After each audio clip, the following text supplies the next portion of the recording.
Hello and welcome to the World News in VOP TV. I am Kayla Abraham. Before we begin the news, kindly visit our website at www.vop.ng for fresh and trending news. Now the news begins with North Korea ratifying a landmark defense pact with Russia, deepening security cooperation that has seen Pyongyang send thousands of troops to help Moscow fight Ukraine. The agreement formalizes months of tightening military bonds between two nations that were communist allies throughout the Cold War.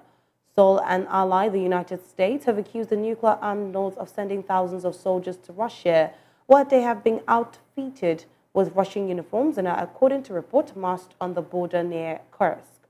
The notice comes after Russian lawmakers voted unanimously last week to ratify the deal, which President Vladimir Putin later signed.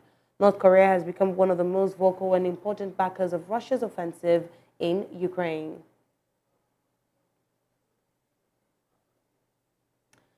Iran's foreign minister is denying the U.S. Justice Department's accusation that Iran's Islamic Revolutionary Guard Corps was behind an effort to kill President-elect Donald Trump.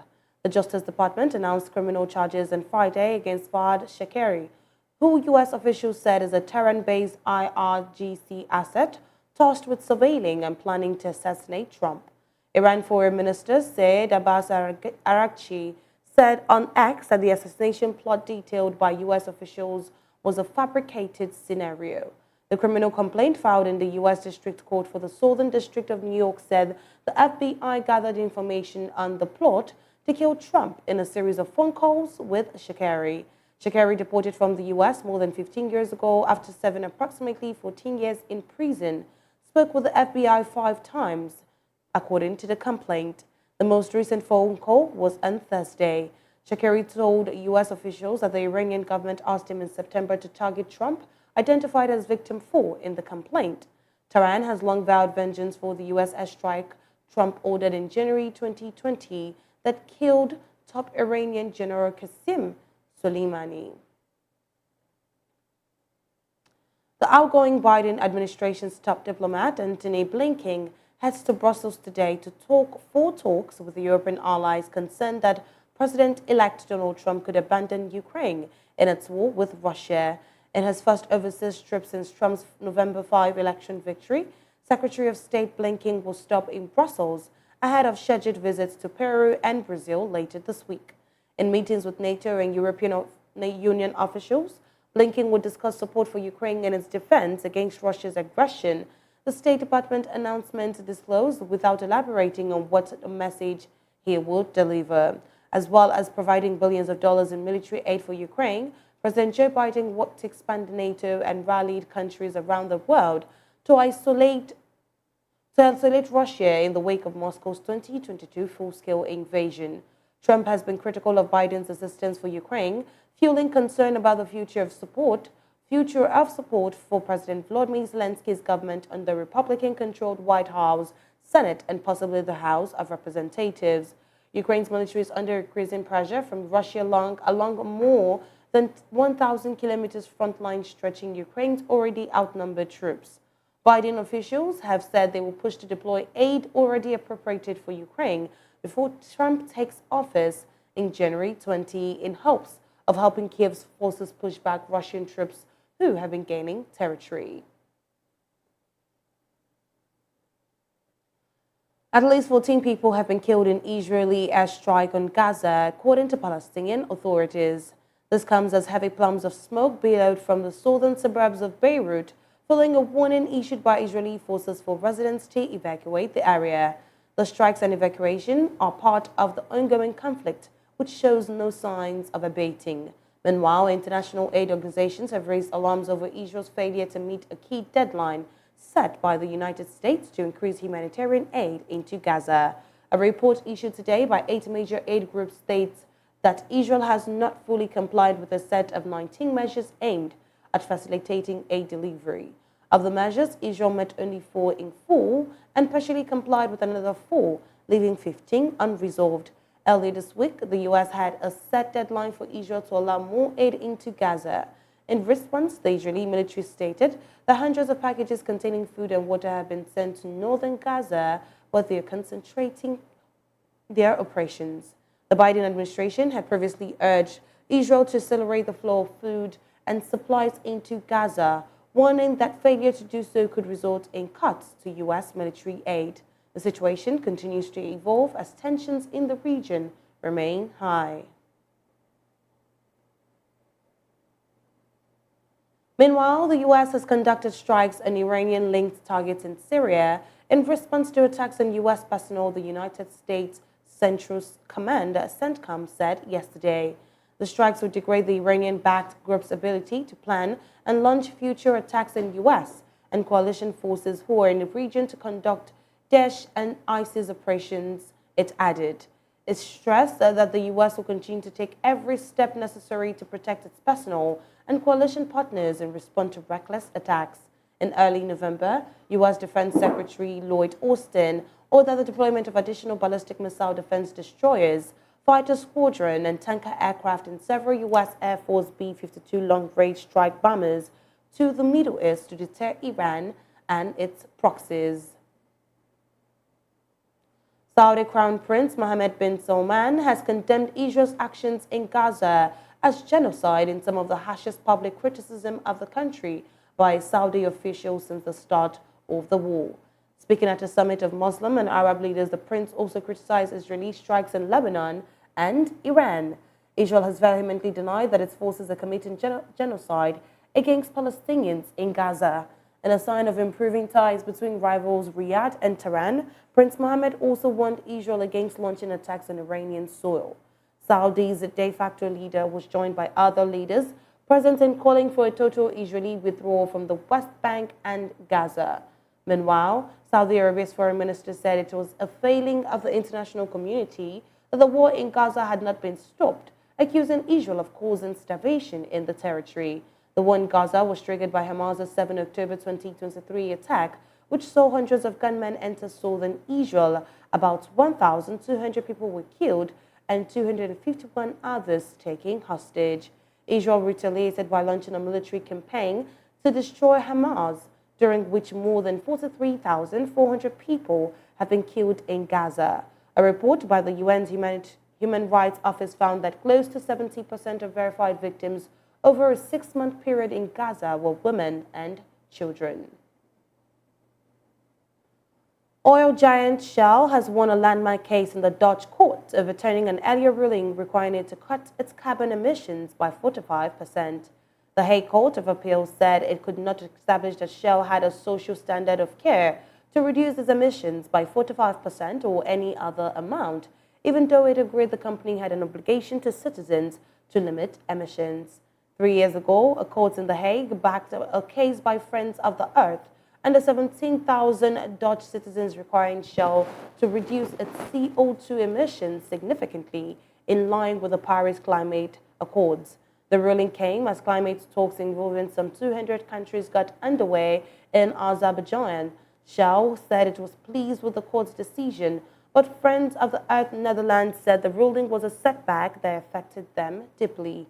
The environmental group can now take its case against Shell to the Supreme Court, but the final verdict could be years away.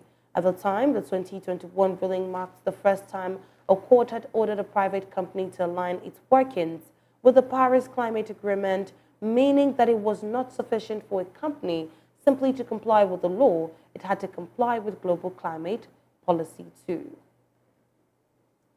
You're still watching the World News on VOP TV. After the short break, we'll have joining us in to analyze stories Mr. Dele Fanimo, a journalist and a political analyst. Stay tuned.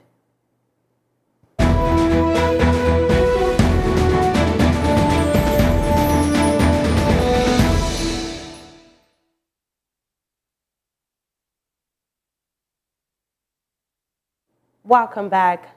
Now I have joining me in the studio to discuss some stories from North Korea, US, and Europe, Mr. Dele Fanimo, a citizen journalist and a political analyst. You're welcome to the World News this afternoon, Mr. Fanimo. Thank you so much for having me. You're very welcome. Well, Mr. Fanimo, we have a lot from North Korea's formal defense treaty with Russia amid the Ukraine conflict and allegations of Iranian plots to assassinate US President-elect Donald Trump, and also the Secretary of State Antony Blinken's urgent trip to Europe to discuss the future of support for Ukraine. But let's start with North Korea, ratifying its defense treaty with Russia. Well, what does this formal ratification of its defense pact with Russia mean for the military landscape in Eastern Europe? And how would this change, dynamics on the Ukrainian front, especially with this war with this Ukraine war exacerbating? See, one thing you have to look at in this Ukraine-Russia war is the massing up of various countries, either in support of Russia or against Russia. But we have not seen a concrete step made by the Western allies and the NATO to show in the open that they are in support of Ukraine. But on the side of Russia, about a month ago, the North Korean president sent troops, about 10,000. There was denial and there was affirmation from both sides, either North Korea or Russia. But at a point, one of the things that gave the North Korean soldiers away is the fact of their diminutive stature.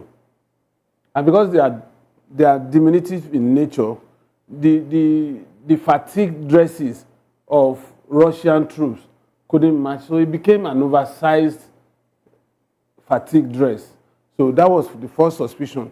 And it was South Korea that even raised the alarm first that North Korea is supporting Russia with troops. And there was this back and forth until the president of North Korea sponsored a bill in its National Assembly, and the bill was assented to later on by the president, which clearly shows that it's no longer a hidden fact that Russia and North Korea had become allies in this war against Ukraine. And they have massed around the border of Ukraine and even launching attacks. So that is to tell you that North Korea is solidly behind Russia, and it's not a matter of speculation. Especially in this fight with Ukraine. Yes, it's no longer a speculation. They are ready to fight on the side of Russia against Ukraine. But what remains to be seen is the amount of support that Ukraine should gather in an offensive against Russia, given the fact that these are people, while I keep saying it, while South Korea was busy pursuing capitalist tendencies, the North Koreans were busy pursuing communist tendencies, which is in line and in sync with Russia. So it's not a new thing, and it's not something that should not be expected, that North Korea is taking side with Russia. Very well. You did speak about how, other allies could help with Ukraine now, because looking at the situation with North Korea and Russia, they've basically sealed every defense pact that they can have and they could possibly bring. They've signed it and sealed it and ratified it. Well, we're going to speak about Ukraine's allies and assistance much later, because we saw that the outgoing Secretary of State, Antony Blinken, is on a tour right now in Europe. Yes. He did that about 2 weeks ago. Yes, and he's doing it again just to help Ukraine. But we're going to speak about that much later. Let's look at this report that indicated that North Korean soldiers are now at the near Kursk border, and this is basically Russia-Ukraine border. They share this border. Well, could this open a door to a more active North Korean role in this war? Like, are we getting to see North Korea fully take over this war as if it's also like theirs, basically? Because you're saying that this defense pact basically seals everything. So now if you see Russia involved, North Korea is assisting, and if North Korea is involved, Russia is as well, assisting North Korea. So does this say that now North Korea is also basically at war with Ukraine? Well, from all indications, North Korea is at war with Ukraine, as you can see. As a matter of fact, it is the troops from North Korea that are taking over the border, the court border Yes. between Russia and... So that is to tell you. And this man is not doing as Father Christmas. He's also doing it because he wants Russia's support when he comes back home to deal with South Korea. That's his main target. Already, he had prepared for war with South Korea. You remember there was a time he laid landmines on the borderline. Well, we've spoken about this number of times on the world. Exactly. So now he's just keeping an eye on South Korea, and that's why South Korea had to shout. Well, you know, you do recall South Korea said they are most likely considering, the president literally came out saying he's most likely considering, you know, supporting Ukraine with even arms and with, you know, more lethal aid. Or do you see South Korea also getting very involved with Ukraine in not as far as a defense pact, but, you know, in exchanging military troops, armaments, coming together as well as a force to fight back Russia and North Korea? It's not unexpected. But another thing again is, what is the military might of South Korea compared to North Korea? Like I said, when it comes to prosperity, you talk of South Korea. You have Western investment in South Korea. You have companies that are employing a lot of people, and they are also growing the economy of South Korea. But in the North Korea, it's a purely communist environment where government dictates to the masses what they should eat, what they should wear, and till today, only the government-sanctioned media can project North Korea. So that is to tell you that it's a closed environment. And Russia also has a semblance of that too. So there's no way they will not fuse. There's no way they will not fuse. But like I said earlier, North Korea is supporting Russia because he knows that he will need Russia at a later date to prosecute war against South Korea. South Korea, rather than deploy troops in Ukraine, may just resort to Cold War propaganda and trying to enlist the support of foreign nations like the Western powers, Russia, France, Germany, and the rest of them. And today, with the coming of Trump, I doubt if there could be total support. Well, we will get there. I like the fact that you're mentioning that. Also, let's speak about this alliance by North Korea and Russia. Is there a possibility that this pact will serve, will I say, as a catalyst for further alliances against NATO and potentially pulling neighboring Asian countries into this conflict? Well, some of these Asian countries, you see, when you look at that peninsula, you will know that these people are fighting a war of consolidation, just making sure that they have hold in their territory. That's why China would be waiting in the wings to support Russia. And they know fully well that the game-changing role of Trump may not necessarily give Ukraine the needed support from the Western allies. Because what America wanted to do was to railroad Ukraine into joining NATO so that America and some of these allied nations, the Western allied nations, could mass and have a camp in Ukraine so that if there is going to be any attack to be launched, they will have a base close to Russia. And that's why Putin said, no, I won't allow Ukraine to join NATO so that they won't have access to his territory. So now, going forward, America, from what we got in 2016, it was clear that Russia had a hand in the coming of Trump the first time during that election. It was also exposed after the election. So America still considers Putin as an ally, as a friend.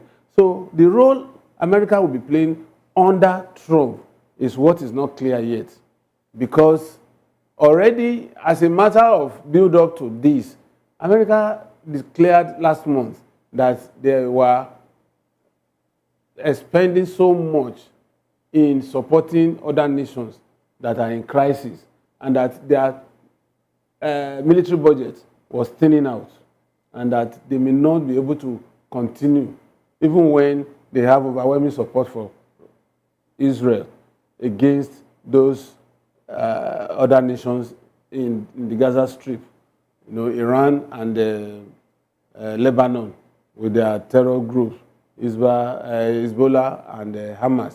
So what we are saying now is, in practical terms, North Korea has no pretense. It has come out clearly that it's supporting Russia. But on the flip side, Ukraine is still negotiating, encouraging, wooing, lobbying some of these Western nations to come to their aid fully the way North Korea came to support Russia. But nothing concrete has been seen. All right. Apart from maybe EU's $10 billion, some pockets of support from some of these other Western nations. But it is not as the way North Korea came out to support Russia. Very well. Like I said, we'll get into that shortly. Now, this particular ratification of the defense pact between Russia and North Korea could reshape regional stability. Could this signify a more enduring military bloc in East Asia, possibly extending to other anti-Western allies? Maybe we could see, the partnership with countries like Iran, or Syria, Iran and, Lebanon, or you never know. As a matter of fact, China has never pretended to be against America for economic reasons, for political reasons. You recall that at the point, America was pushing back products that are coming from Russia, giving sort of legislation to discourage them from, And at the time, there was this crisis between Google and all these social media handles and China, yes. TikTok, So America is still going to fight that economic war. And so if China sees a formidable ally in the combination of North Korea and Russia, of course, it will align with them. Are we going to see this happen? So there's going to be a kind of block like a in the East against a not too cohesive bloc in the West. And can we see this against NATO as well? You see, NATO is the brainchild of the West. And so it is a given when it gets to a point that some of these nations in the West would also align with NATO. So, but what we are saying is the formidability of the Eastern Bloc coming together is real than the one for the West, which exemplifies what Ukraine stands for now and NATO. So we are not going to see much of, and it's like the way I see Trump now, post January 20th when he was sworn in, it's like he would rather embark on diplomatic shuttle rather than go all out to support Ukraine against Russia. So, and that big brother that Russia may not want to contend with, if it's lacking on the side of Ukraine, then there will be trouble in that environment. Because if North Korea and Russia decide to overrun Ukraine, and Ukraine is not getting support from countries like Germany, France, Britain, America, and the rest of them, then there will be a kind of massive destruction. Very interesting. Before I ask this question, let me quickly understand, given North Korea's military limitations but willingness to engage, how might Russia leverage this alliance to shift dynamics on not just Ukraine, but perhaps, distract and overextend Western support? You see, that's why I said America needs to be dragged into this to ensure balance of force. You understand? If America is not involved, if Germany is not involved, these are strong Western nations. You mean in this alliance? No, on the side of Ukraine. On Ukraine. Well, we see them as already a major support to Ukraine. They are not coming up the way North Korea is coming up to Russia. Which is why we're getting into our next conversation where, outgoing Secretary of State Antony Blinken is literally trying to, get form ties and speak to other country leaders to help with Ukraine. So should we look forward to... You see, to me, to me, when I look at the military build-up now, I consider it a shade late for this diplomatic shuttle that could bring about a coalition that will support Ukraine. Ukraine needs that kind of support even yesterday, not today, not to talk of tomorrow. So Blinken is just running around a shade too late to get that full support of these NATO nations and the Western allies on the side of Ukraine. And the earlier this thing is done, the better for Ukraine. Because if you understand the psychology of these two helmsmen, Putin and Kim on, honestly, you know that there is nothing these people are not capable of doing. Mr. Fanimo. They don't care about humanity. They don't care about humanitarian support anywhere. They don't care about... Rules of engagement in war may not really apply to these two people. Because if you're fighting a war, at least there's some elements of rules of engagement. Like you don't kill children at will. You don't kill women at will. But the way these people are wired, if somebody could blow off his father's mate in the military for just dozing in a meeting, so you know how bestial that kind of person can be in a war situation, real war situation. So he's going to command his troops. He's going to deploy armament that would look like using a sword to kill an ant. Now, Mr. Fanimo, let's take it back a bit. You do recall, now speaking about Blinken, going on this quick tour to speak to, some leaders in Brussels and a couple of other countries. Well, let's look at the fact that before now, we also saw Ukrainian president doing literally almost the same before the November 5 elections that declared President Trump. Around that period of hunger. Yes, the UN General Assembly conference. We also saw him just go willingly to even the US, UK, NATO, the general, and many other countries like Germany and France, just to mention a few, to discuss this victory plan over the invasion of Russia in their country. Now, we haven't had much concerning that victory plan anymore, because so far, even when he had been going on this tour, we understood from Ukrainian officials that they are trying not to bring out the details of this victory plan, or they were trying to keep it low.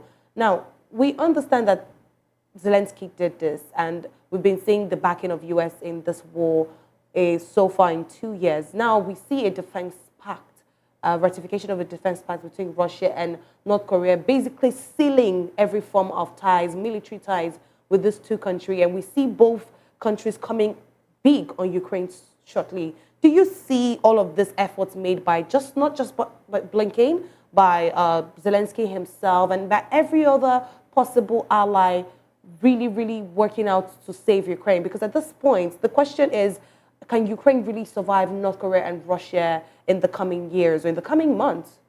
You're talking about years. We should be talking about in the coming weeks.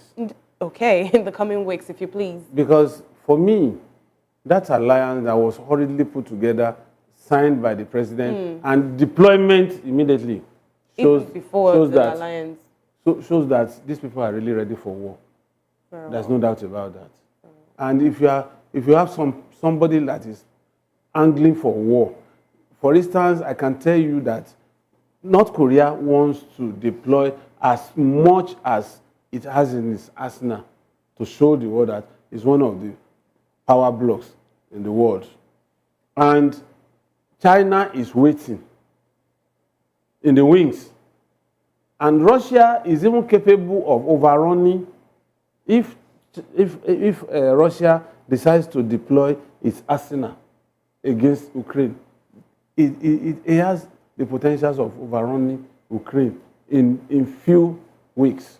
And so, what Ukraine needs is not just diplomatic shortcuts alone. Mr. Fani, you said an outright, open support to deter this bloc from overrunning. Is it only when they will have overrun Ukraine that nothing is left other than rubble that you now say you want to? Well, I asked that question because this invasion has been for 2 years now and Ukraine is still standing.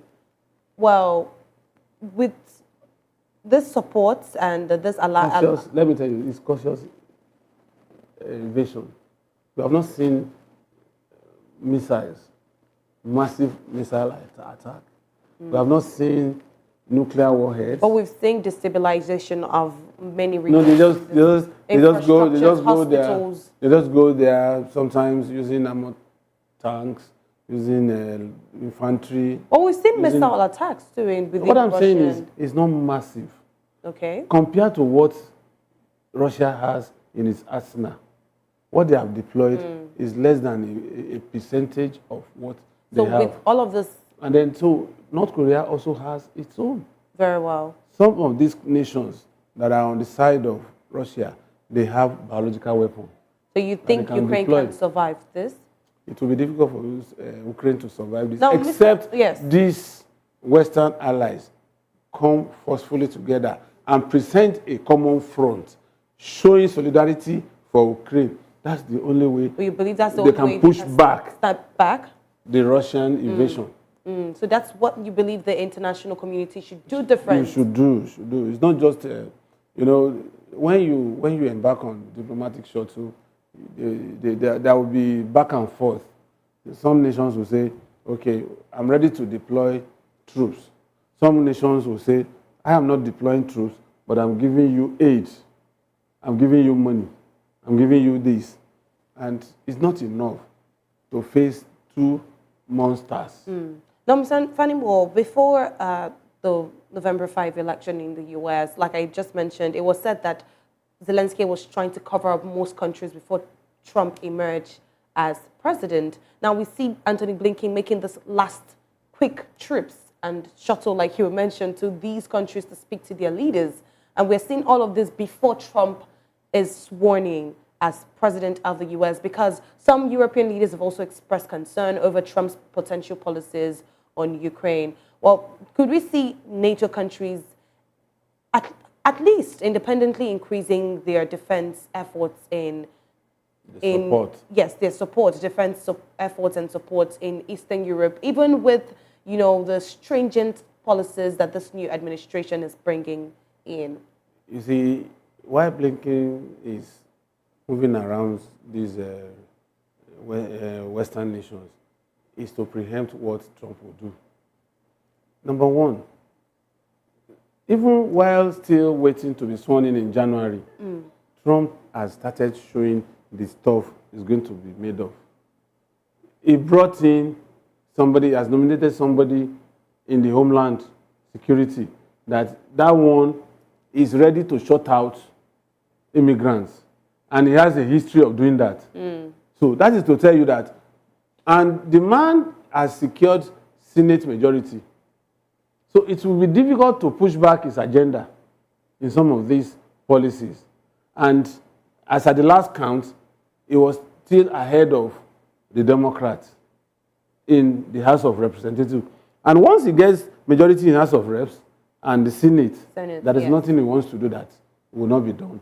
So is it not better to preempt him before he takes the baton on 20th of January so that something can be extracted from American government, something can be extracted using the NATO and some other Western nations to give that maximum support?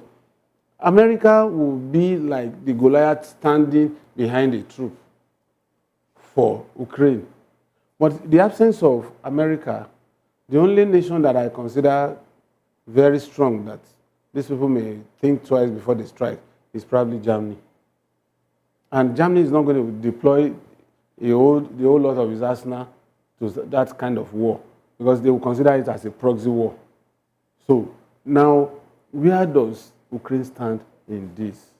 It's just like a dog being tied to the stake. How do you think Trump's swearing in would change the dynamics in this with these warring parties? You see, even when we don't want to just preempt and say this is the policy is likely to take, but it is clear that a friend to Trump in 2016 may still continue to be a friend till now.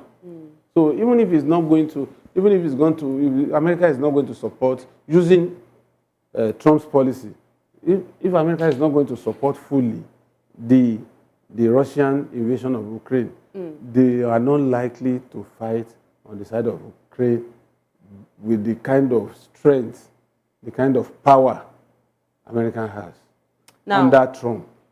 Now, we're still speaking about Trump's incoming administration here and how it affects, changes dynamics within Europe, like the Russian-Ukraine war, and even for other countries under NATO. Now, if the incoming administration follows through on its criticism of NATO, because we've seen some of Trump's stunts on NATO, could we see a realignment of European defense policies with countries like you mentioned, Germany or France, potentially taking on a leadership role independent of the America. U.S. influence? Yes. Well, it is possible, but you see, I am looking at it's just like you have a football team, and there's no arrowhead attacker in that team. You could play very well, but you may not score. And your opponent may outscore you. But when you have an arrowhead that is a striker, you build that team around that striker. That's the way I am seeing that Ukrainian strength in that war that is to come. They need it, and they should have it. But if they don't have it, Germany is not going to be too forceful. France is not going to be too forceful, like the way America will break down the neck of North Korea. North Korea and America, there was a time during Trump's first coming that he had encounter with the North Korean president when the guy was threatening that he has enough nuclear warheads to attack America. And Trump told him, he said, for every one nuke you have, I have 10. And I go with them. That was when we realized that the security agent that carries a big briefcase behind Trump or any American president was actually carrying the nukes, the detonator of the nukes. So what that tells you is the way it is it will be to the advantage of Ukraine, and by extension, the balancing of force between the East and the West in this war. Because if it pans out to the point that there is a full-scale war, I can assure you that the West would be in battle with the East. And the East is made up of Russia, Iran, China, and Japan does not have much of military might. North Korea and the rest of the Eastern Bloc. Now, you are looking at the West, you're talking about France, talking about Germany, you're talking about, Britain, you're talking about America, you're studying, and some other Western European nations. Very well. Now, Mr. Fanimo, before we get into our next topic of discussion, we're seeing North Korea and Russia now have ratified this defense pact deal, and Ukraine, like you said, almost looking helpless if they don't have enough support from international bodies and countries. Well, now, looking at that, like you mentioned, you think or you believe the way this can come to an end is if these international bodies come with a proposal to, for North Korea and Russia to back down. I want to ask, with this particular deal now that it's supposed to boost military support, military alliance, do you see Russia ever trying to accept a form of ceasefire, peace agreement whatsoever, looking at the fact that they have a backing of not just Russia, not just North Korea, I beg your pardon, but even China, and their arsenal is growing by the day. So, do you think Russia would ever really agree to any ceasefire or a peace agreement? You don't come to the negotiation table from a weak point. You're not going to extract much from the opposing end. There must be a kind of balance of force between these two gladiators before you can now begin to negotiate ceasefire agreement and all that. And if you don't get to that point, Russia will not back off. North Korea will not. China will be waiting in the wings. And pockets of countries like Iran, Iraq will be. And you know, some of these countries, they also have one or two things, an axe to grind against America. So they would want to.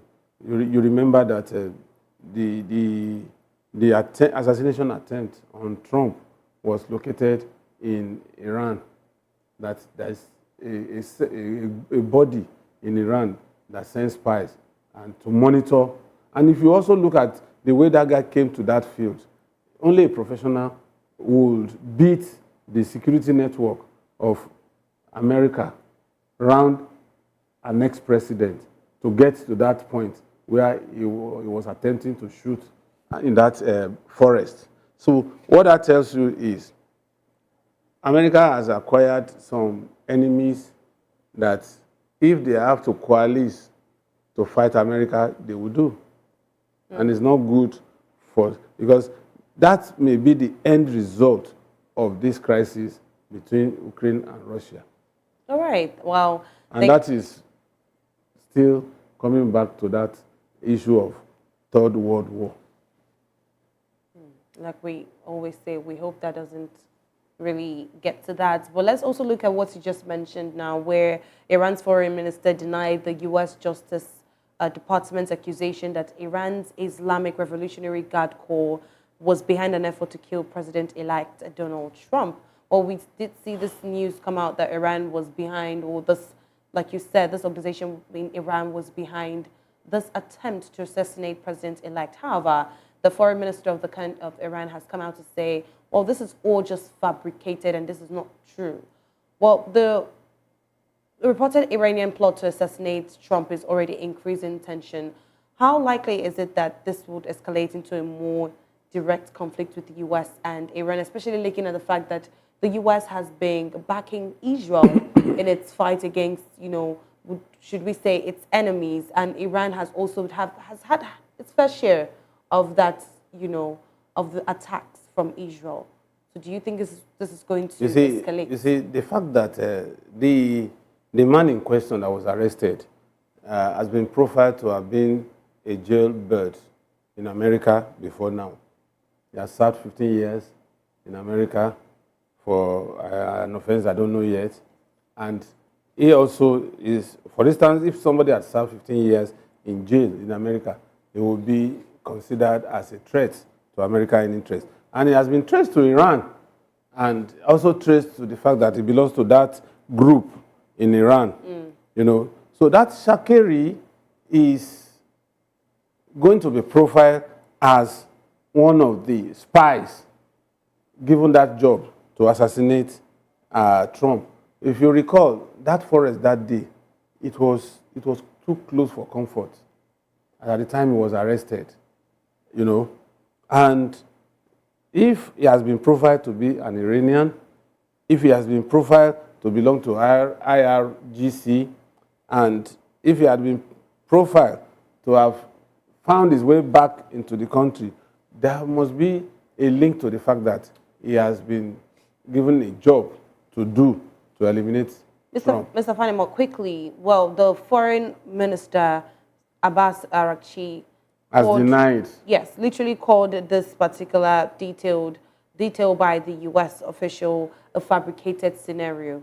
But this incident also revives long-standing animosities related to the 2020 killing of, you know, the General Qasem Soleimani. Would you say... Yes, that man that was bombed in a convoy. Yes, and then we also saw Hassan Nasrallah that was killed by Israel, but they have the backing of the U.S. as well. Now, these are many That, animosities and that's why I links. said whatever the Department of State Security in FBI in America, if it's profiling this particular suspect as somebody that has been detailed to carry out this I attack. want to know, do you believe Iran's point of view when they say it's fabricated theory? Would you say they actually are innocent As a matter of fact, of these allegations? because that assassination attempt turned Ori, they are not likely to own up to it. Okay. But the truth about it is, nobody has come out to say that that man acted on his own volition, that he feels like killing. And Trump was not even in government. Yes. So why would he have? So that means there must be something that propelled him to want to attack Trump, even when he has not won an election, for him to even consider coming back to the White House. I was just going to ask, would you say this particular, like we mentioned the animosity of the killing of the general, would you say that was just more like a retaliation? Yes, you know, that look at what Iran did to Israel. However, Iran has denied that they were of course, it's in their place to deny. Okay. But you do not believe that? But I don't believe it. You know what they did to Netanyahu about 2 weeks or so ago? They sent 3 missiles. One hit the target and the other 2 were detonated. So you can imagine. So they are also ambitious. They want to get their own pound of flesh, no matter what it takes. Irrespective of the fact that Iran has denied this, could we say this was a way to take out Trump before the election for Iran so he doesn't emerge as president and also stop or help with their current situation or conflict with Israel? Well, you know that Israel has a penchant for taking out generals in the troop. Rather than face the masses and kill a lot of people, they will just take out the general, no matter how surrounded by human shield. They have a penchant for doing that. And so they also want to prove a point by attacking Netanyahu. And it also shows that, given the profile of this Sankeri, it shows that definitely it is the same thing they want to try to do. Don't forget that it was Trump that was in government when that man was killed. That general was killed. Yes. And so they want to take their pound of flesh. And of course, you know, they also have an intelligence report that Trump may likely win. And a win for Trump is going to be trouble for Iran. And because any day, any time, Israel is like a baby to America. Whatever they do, they will support. But now Trump's coming in as president. What does this portend for Iran? And, you know, with this report by the U.S. stating that, detailed report, by the way, that Iran was trying to take out the president-elect, or at the time, the former president. You see, Trump hates terrorists with a passion. Wherever a terrorist group is, it's like a mosquito in the night, singing to your ears. You won't sleep. And what do? You think of killing that mosquito so that you can have a night rest. So everywhere in the world where there are terrorist camps, it's of interest to Trump. Because he feels, and don't forget, even an average American will not be comfortable with the proliferation of terrorist groups, given the fact that what happened in 9/11 is still fresh in their memory. So they don't want a repeat of all this. So the best bet is to take out the fight to the den of these terrorists, wherever they are, and decimate them. All right. You understand? Thank you very much, Mr. Fanimo. Due to time, I'm sorry I have to interject there, but that is all we could take on the world news analysis for today. Thank you very much for being with me, Mr. Fanimo. Always my pleasure. All right. Well, you're still watching the world news on VOP TV. After the break, we'll bring you business, sports, and entertainment stories. Stay tuned.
staying tuned. In business, Bitcoin has approached $90,000, driven by expectations of a crypto-friendly Trump administration. The world's largest cryptocurrency has gained over 25% since the election, with investors optimistic about Trump's promised support for the industry. Trump's campaign pledges included making the United States the crypto capital of the planet and accumulating a national Bitcoin stockpile. The speculative surge has boosted crypto mining and trading stocks, with Riot Platforms jumping nearly 17% and MicroStrategy announcing a $2 billion Bitcoin purchase.